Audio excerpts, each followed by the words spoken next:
بسم اللہ الرحمن الرحیم۔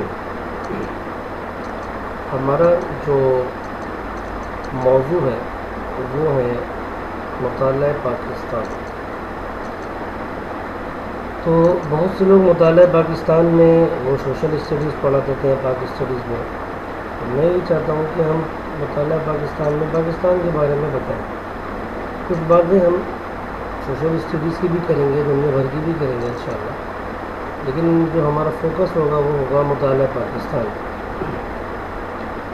تو پاکستان جو بنا اس کے پیچھے ایک پوری تاریخ ہے، ایک بیک گراؤنڈ ہے، ایک پس منظر ہے۔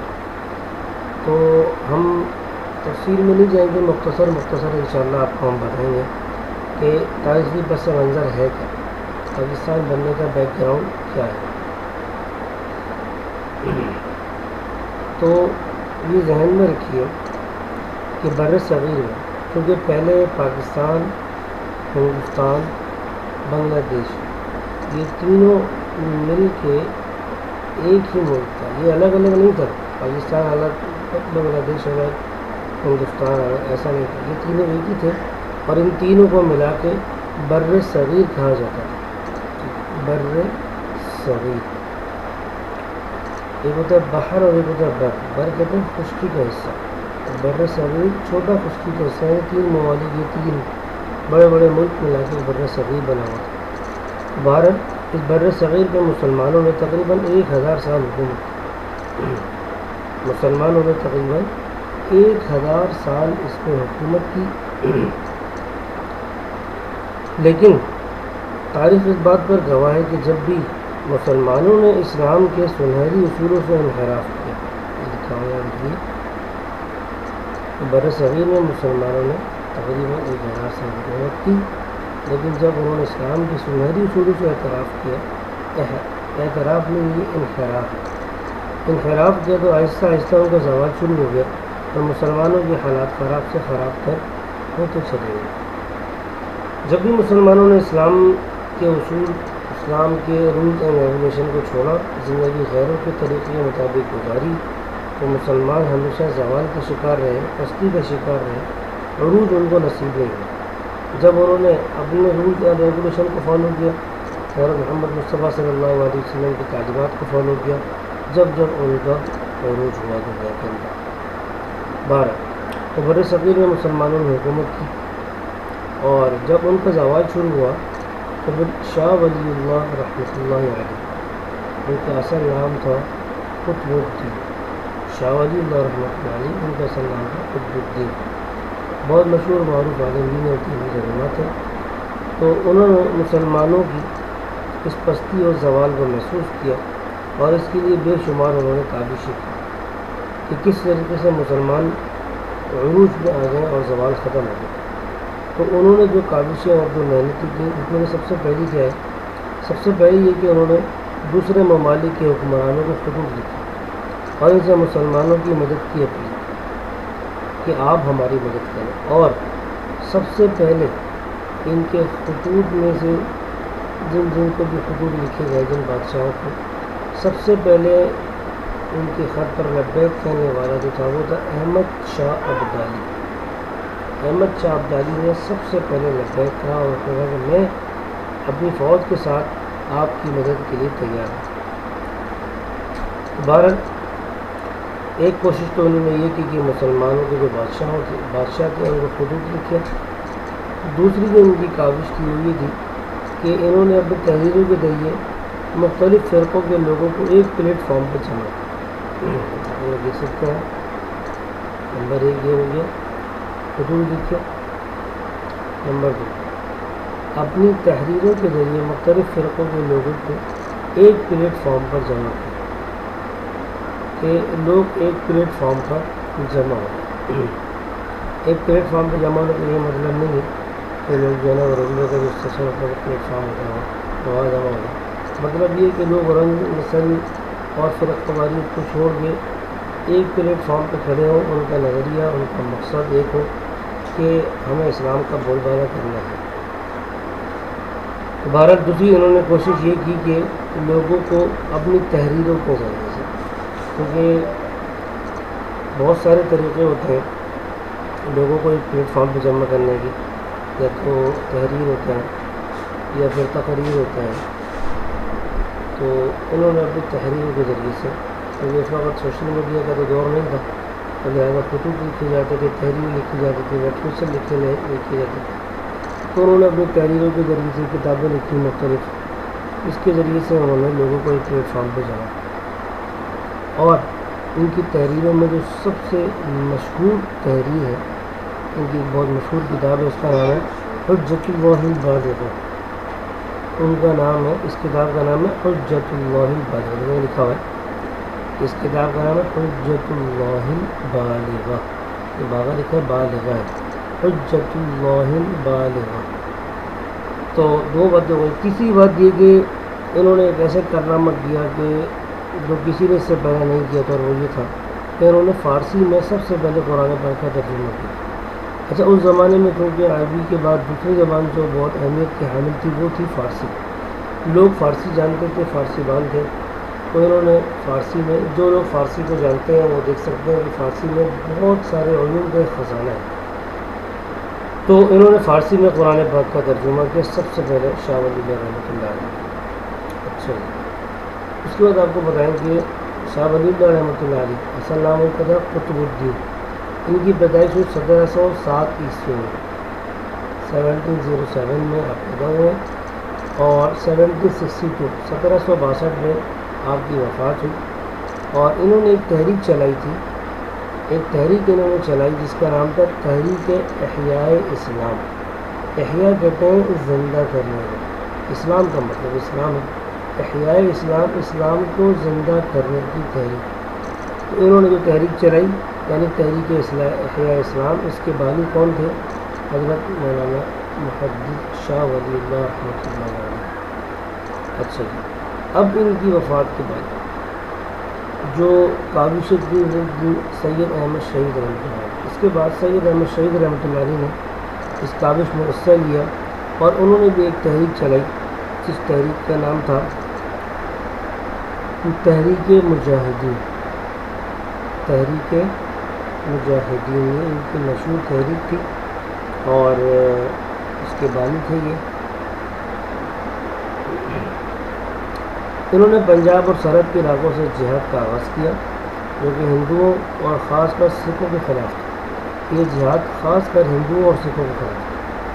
پھر یہ سندھ تشریف لائے اور پیر پگارا صاحب سے مسلمانوں کی مدد کی درخواست کی، تو پیر پگارا صاحب جو بہت مشہور اور معروف سماجی رہنما بھی تھے، مذہبی رہنما بھی تھے، انہوں نے اپنے مریدوں کو سید احمد کے ساتھ مل کر، ان کے قابل ساتھ مل کر جہاد میں شریک ہو جائیں، اور ان کے جو ماننے والے تھے، پیر پگارا صاحب کے ماننے والے جو ان کے مریدین تھے، ان کو حر کہا جاتا ہے، ٹھیک ہے۔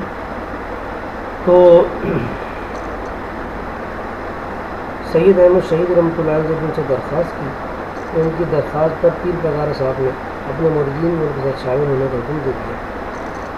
تو اس کے بعد 1826 عیسوی 1826 21 دسمبر اکوڑا، ایک ہے اکاڑا، ایک ہے اکوڑا، یہ اکوڑا کے مقام پر سکھوں کے خلاف پہلی جنگ لڑی، جس میں مسلمانوں کو فتح ہوئی، اور پھر کئی لوگ اس تحریک میں شامل ہوئے، یہاں تک کہ مجاہدین کی تعداد 80,000 تک ہو گئی، اور پھر سید احمد شہید رحمۃ اللہ علیہ کو امیر المؤمنین اور امیر المجاہدین کا لقب دیا گیا۔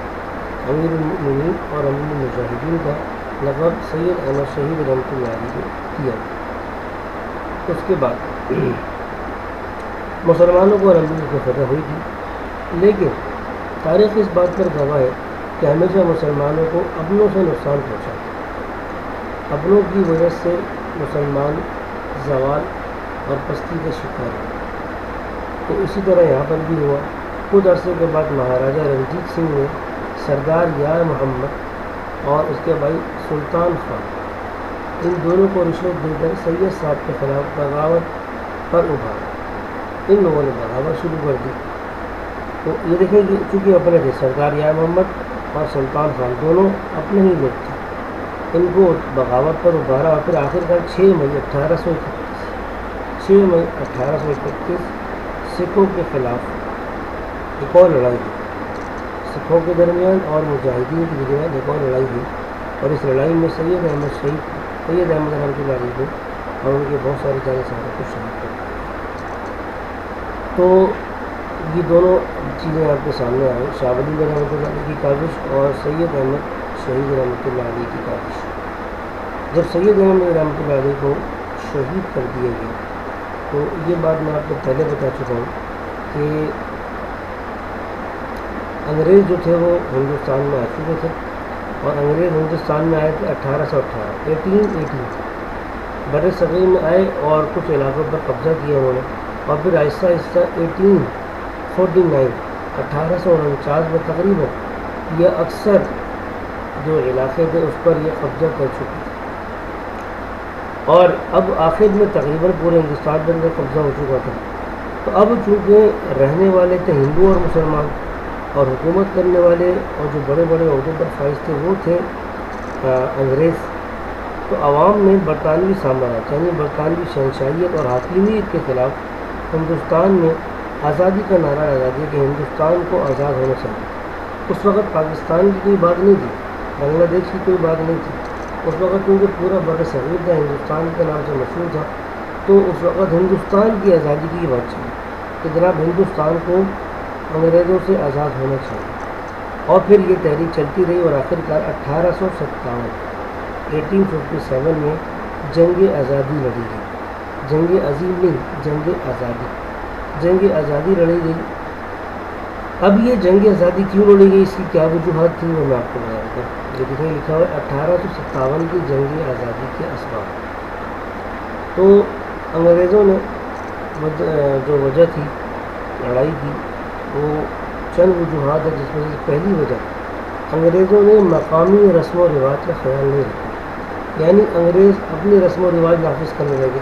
مثال کے طور پر مسلمانوں کا پہننا ہونا الگ تھا، ہندوؤں کا پہننا ہونا الگ تھا، اور ان کی رسومات الگ تھیں، لیکن انگریزوں کے رسومات، رہن سہن، طور طریقے، کلچر سب الگ الگ، تو انہوں نے اپنا کلچر نافذ کرنے کی کوشش کی، جس کی وجہ سے ہندوستانیوں کو بہت تکلیف ہوئی۔ یہ ایک وجہ یہ بھی بنی جنگ آزادی کہ ان کے رسم و رواج کا عمل کیا جا رہا تھا۔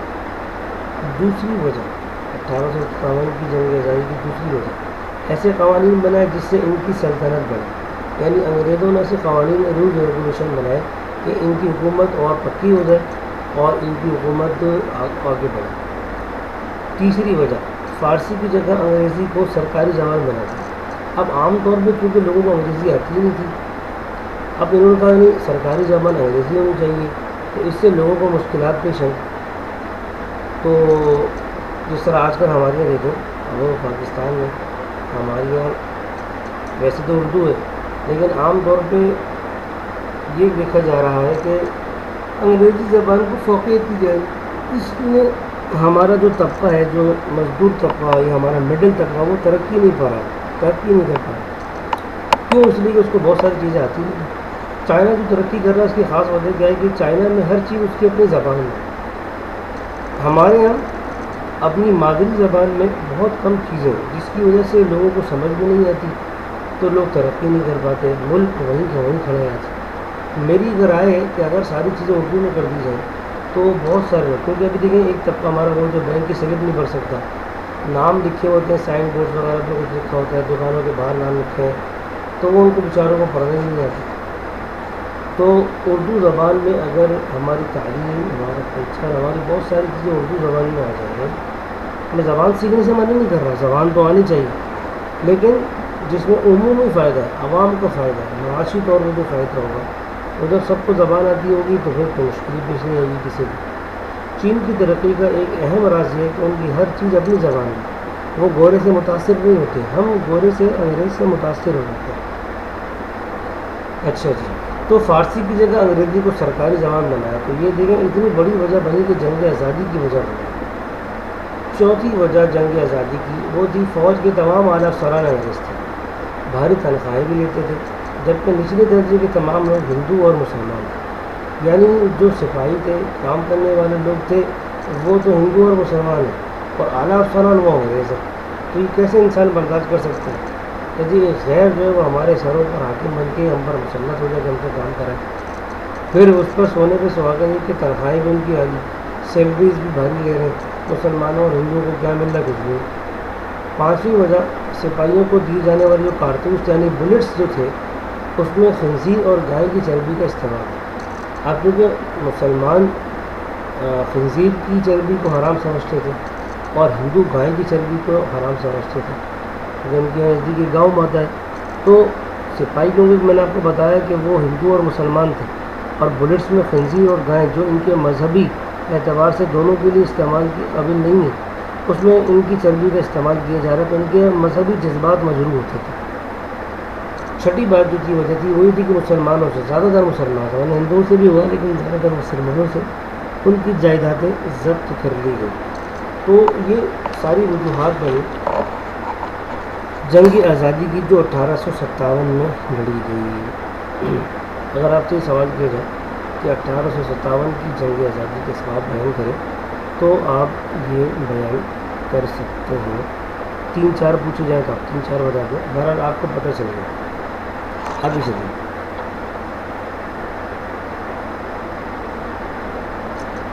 اچھا جی، اب کیونکہ ہندو اور مسلمان ظاہری بات ہے دونوں کو ہی دبایا جا رہا تھا، انگریز ہمیشہ اوپر رہا ہے، اوپر آ رہا تھا، تو اب ضرورت تھی کہ ان ہندوؤں اور مسلمانوں دونوں کے لیے کوئی ایسی منظم تنظیم ہو جو ان کے حقوق کا تحفظ کرے۔ تو ہندوؤں کے حقوق کے تحفظ کے لیے 1885 میں ایک سیاسی جماعت بنی جس کا نام تھا Indian national Congress. Indian national Congress یہ جماعت بنی تھی ہندوؤں کے حقوق کے تحفظ کے لیے، ٹھیک ہے جی، مسلمانوں کے تحفظ کے لیے نہیں بلکہ ہندوؤں کے حقوق کے تحفظ کے لیے یہ جماعت بنی۔ اچھا، اب ضرورت تھی کس بات کی کہ مسلمانوں کے حقوق کے تحفظ کے لیے بھی کوئی جماعت بنی۔ تو اس سے پہلے میں درمیان میں آپ کو یہ بتا دوں کہ 1905 میں انگریزوں نے بنگال کو 2 حصوں میں تقسیم کر دیا۔ ایک تھا مشرقی بنگال، مشرقی بنگال یعنی مسلم اکثریت والا، ایک تھا مغربی بنگال ہندو اکثریت والا۔ مشرق اور مغرب میں 2 حصوں میں ان کو تقسیم کر دیا۔ اس تقسیم کے خلاف کانگریس کی حمایت سے احتجاج شروع ہوا اور آخر کار 1911 میں بنگال دوبارہ متحد ہو گیا۔ یہ درمیان کی بات 12 میں آپ کو بتا رہا تھا کہ 1885 میں، اچھا یہ سبجیکٹ ایسا ہے کہ اس میں آپ کو تاریخ یاد کرنی ضروری ہے، اس میں تاریخی باتیں ہیں ساری، اس میں مزیدار روٹٹ کر لیکچر کریں، تاریخی باتیں جو ہمیں ذہن میں رکھنی پڑیں گی۔ اچھا، اب آپ ہیڈنگ ڈال سکتے ہیں مسلم لیگ کے قیام کا پس منظر۔ میں نے آپ کو بتایا کہ جس طرح دیکھیں مسلم لیگ کے قیام کی پس منظر 1885 میں نے آپ کو بتایا کہ چونکہ ایک جماعت بنی تھی اور وہ جماعت ہندوؤں کے حقوق کا تحفظ کر رہی تھی، مسلمانوں کے حقوق کا تحفظ نہیں کر رہی تھی، مسلمانوں کے لیے حالات اچھے نہیں تھے، تو ضرورت تھی کہ ان کے حقوق کا بھی کوئی تحفظ کرے اور کوئی ایسی جماعت ہو، منظم سیاسی اور مذہبی جماعت ہو جو تحفظ کرے مسلمانوں کے حقوق کا۔ پھر آخر کار مسلمانوں کی انتھک محنت اور کوششوں کی وجہ سے 30 دسمبر 1906 ڈھاکہ میں، یعنی جس کو ہم بنگلہ دیش کہتے ہیں، مسلم رہنماؤں کی کانفرنس ہوئی اور اس کانفرنس کا نام تھا محمدن ایجوکیشنل کانفرنس۔ محمدن ایجوکیشنل کانفرنس، تو میں آپ کو دکھا دیتا ہوں جی اس کا نام کہاں لکھا ہوا ہے، محمدن ایجوکیشنل کانفرنس کو لکھا ہے۔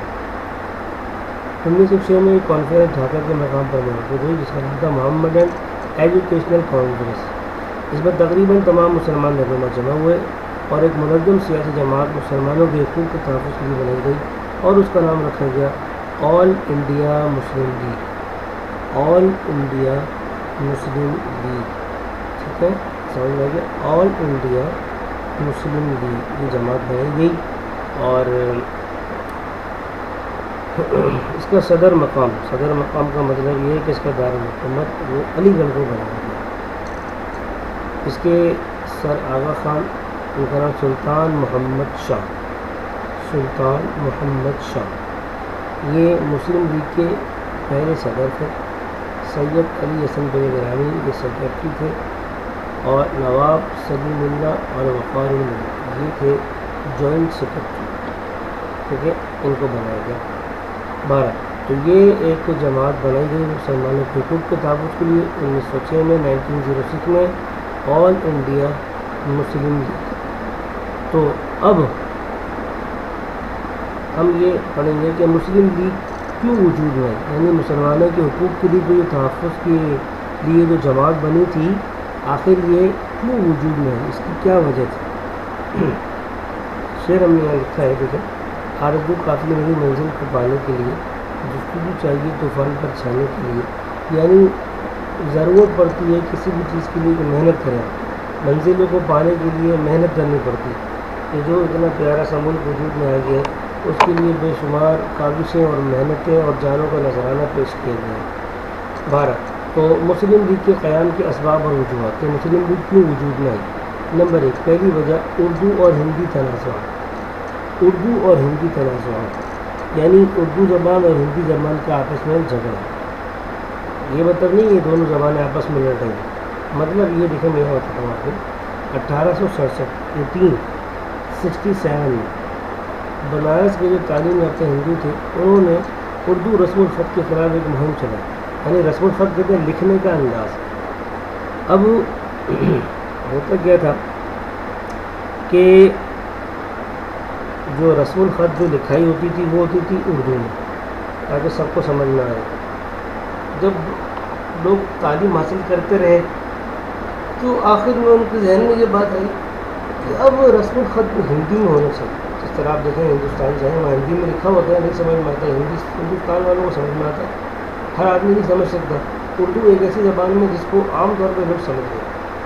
تو اب جھگڑا کیا ہوا، جھگڑا یہ ہوا کہ رسم الخط جو لکھائی کا انداز تھا وہ اردو کی جگہ ہندی میں ہونا چاہیے، نمبر 1۔ اور دوسری یہ کہ سرکاری اور عدالتی زبان بھی ہندی ہونی چاہیے، اردو نہیں ہونی چاہیے۔ اس پر آپس میں جھگڑا کھڑا ہوا۔ اب ظاہری بات ہے کیونکہ ہندوؤں کے لیے تو ایک جماعت بنی ہوئی تھی، مسلمانوں کی وہ جماعت نہیں تھی جو اس کا ڈیفینس کرتی، اس کا دفاع کرتی۔ تو ضرورت تھی کہ اس مطالبات کو بھی کوئی روکے، جو ہندو مطالبہ کر رہے ہیں، تو اس کے لیے جماعت بنے گا۔ تو پہلی وجہ یہ بنی اردو اور ہندی زبان کا آپس میں تنازعات، رسم الخط یعنی لکھائی کے انداز میں۔ دوسری وجہ انتہا پسند ہندو تحریک۔ کیا مطلب، ایک تحریک چلی 1875 میں، 1875 میں، اس کا نام تھا آریہ سماج۔ آبریہ نہیں ہے، آریہ ہے، یہ باغ غلط لکھا ہے۔ آریہ سماج کے نام سے بمبئی میں ہندوؤں نے ایک تحریک چلائی، اس کا بانی تھا سوامی دیانند سرسوتی، جس نے یہ بنائی تھی، سوامی دیانند سرسوتی۔ یہ تحریک کیوں چلائی؟ یہ تحریک اس لیے چلائی تاکہ مسلمانوں کی تہذیب اور ان کے تمدن کو ختم کر دیا جائے اور مسلمانوں کا نام ہی مٹا دیا جائے، یعنی سب سب ہندو ہو جائیں، اسلام گویا کہ دنیا سے ختم ہو جائے۔ یہ تحریکیں چلی، لاوالا اس کے لیے پھر مسلمانوں کو تنبیہ کیا جا رہا تھا، ان کو قتل عام بھی کیا جا رہا تھا۔ اس وجہ سے ضرورت تھی کہ ایک جماعت بنے جو مسلمانوں کی ترجمانی کرے۔ تیسری وجہ جو مسلم لیگ کے وجود میں آنے کی وجہ وہ تھی بندے ماترم۔ آپ لوگوں نے سنا وہ یہ کوئی گیت ہے بندے ماترم، اس کا مطلب ہے ماں میں تیرے آگے جھکتا ہوں، یعنی ماں دھرتی کو سلام۔ کیونکہ میں نے لکھا ہے کہ یہ ایک گیت ہے جو 1882 میں بنکم چندر جی نے اپنے ناول انند مچ، ایک ناول تھا، اس ناول کا نام تھا انند مچ خوشیوں کا سمندر، اس میں اس نے لکھا یہ گیت، اور اس میں یہ بات بتائی گیت کے اندر کہ مسلمان غاصب ہیں، یعنی انہوں نے ہماری زمین غصب کی ہے، قبضہ کی ہے، اور مسلمان ہندوؤں کا دشمن ہے۔ جب تک مسلمانوں کو یہاں سے نہیں نکالا جائے گا، جب تک ہمارا ملک اور ہمارا دھرم اور ہمارا مذہب محفوظ نہیں رہ سکتا۔ اس گیت کے ذریعے اس نے ہندوؤں کو ابھارا، تو اب لوگوں کے اندر مسلمانوں کے خلاف جذبات ابھرنا شروع ہو گئے۔ تو بھی ایک ضرورت تھی کہ ایک ایسی جماعت بنے جو مسلمانوں کی نمائندگی کرے اور ان کے حقوق کا تحفظ کرے۔ چوتھی وجہ جو مسلم لیگ کے وجود میں آنے کی تھی وہ ہے گائے کے ذبح کرنے پر پابندی، کیونکہ ہندو گائے کو گاؤں ماتا سمجھتے ہیں، اور وہ سمجھتے ہیں کہ یہ ہماری ماں ہے، ہمارا خدا ہے، تو انہوں نے گائے کے ذبح پر پابندی لگا دی، اور جو آج تک چلی آ رہی ہے۔ تو یہ چار وجوہات تھیں جو وجہ بنی مسلم لیگ کے وجود میں آئی. اچھا اب ہم تھوڑا سا آگے چلتے ہیں. یہ بات میں نے آپ کو بتا دی کہ 1906 میں جماعت بنی تھی. ٹھیک ہے, وجہ بھی میں نے آپ کو بتا دی. مسلم لیگ کا سب سے پہلا سالانہ اجلاس دسمبر 1907, کیونکہ 1906 میں بنی تھی تو 1907 میں ہمارا پہلا ان کا سالانہ اجلاس ہوا کراچی میں ہوا. اس میں کیا ہوا, اس میں مسلم لیگ کا دستور اور منشور پیش کیا گیا. مسلم لیگ کا جو مینڈیٹ تھا وہ انہوں نے پیش کیا اور وہ منظور بھی ہوا. اس کے بعد مسلم لیگ کو منظم کرنے کے ساتھ ساتھ اسے مقبول کرنے کا بھی کام شروع ہو گیا. بن تو ہو گئی تھی الحمدللہ, لیکن اب اس کو مقبول بھی کرنا تھا. جب اس کو مقبول کرنے کے لیے یہاں پر ایک نعرہ بہت مشہور ہو گیا, اور وہ نعرہ تھا مسلم ہے تو مسلم لیگ ہے, مسلم ہے تو مسلم لیگ ہے. تو یہ مسلم لیگ ایک بہت ہی پرانی جماعت ہے جو 1906 میں بنی تھی. بعد میں اس میں تقسیم ہوتی رہی, تفریق ہوتی رہی, اور دھڑے الگ الگ ہوتے رہے, اور یہ ٹوٹ کا شکار ہے. اب دوسری ہیڈنگ آپ دیکھ لیں, مسلم لیگ کے مقاصد. مسلم لیگ کے ایم کیا تھے؟ مسلم لیگ بننے کی وجوہات تو بتا دوں کہ اس وجہ سے وجود ہوئی. اب وجود میں آنے کے بعد ان کے ایم کیا تھے, کیا مقاصد تھے؟ نمبر 1, ان کا ایک مقصود یہ تھا کہ بر صغیر میں مسلمانوں کے حقوق کا تحفظ, مسلمانوں کے حقوق کو تحفظ ہم نے دلوانا ہے. دوسرا مقصد مسلم اور دوسری قوموں کے درمیان مفاہمت پیدا کرنا, یعنی ان میں آپس میں جو غلط فہمیاں پیدا ہوئی ہیں اور دوریاں پیدا ہوئی ہیں وہ غلط فہمیاں دور ہوں, اور ان میں آپس میں مفاہمت ہو جائے, بھائی چارگی پیدا ہو جائے, محبت پیدا ہو جائے. نمبر 3, حکومت اور مسلمانوں کے درمیان غلط فہمیوں کو دور کرنا. حکومت کے دور دماغ میں بھی یہ بات بیٹھ گئی تھی کہ مسلمان دہشت گرد ہیں, ٹیررسٹ ہیں, فسادی ہیں وغیرہ وغیرہ, تو ان غلط فہمیوں کو دور کرنا تھا. اور مسلمانوں کے دلوں میں بھی بات بیٹھی تھی کہ حکومت ہمارا ساتھ نہیں دیتی, ہماری بات نہیں مانتی. تو ان میں آپس میں جو مس انڈرسٹینڈنگ تھی, ان میں آپس میں جو غلط فہمیاں تھیں, ان کو دور کرنا تھا.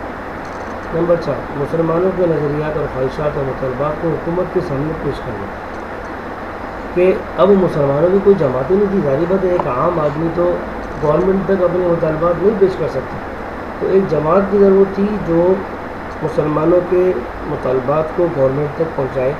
تو مسلم لیگ نے آنے کے بعد اقتدار میں اپنا یہ ایک نصب العین بنا لیا, اور اپنا ایک ایم بنا لیا, مقصد بنا لیا کہ ہم نے یہ سارے کام کرنے ہیں, ہم نے مسلمانوں کے مطالبات کو حکومت تک پہنچانا ہے.